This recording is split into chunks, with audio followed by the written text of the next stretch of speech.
Tapos isunod naman natin mga lods. Matapos natin ng itlog, isunod naman natin yung dilis. Kasama tayo ng dilis mga lods. Kasama yun sa baon natin. Ayan. Ayan.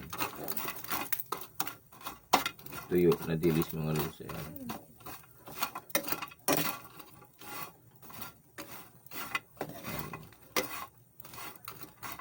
Papula-pulahin lang natin mga lods para masarap at toasty siya.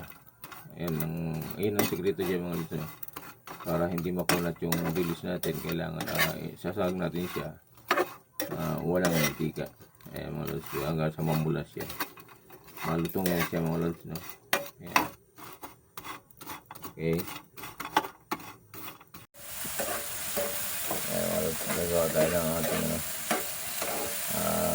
almusal para babawan natin mga lods. Nagisa tayo ng kamatis mga lods sa sibuyas. Ayan.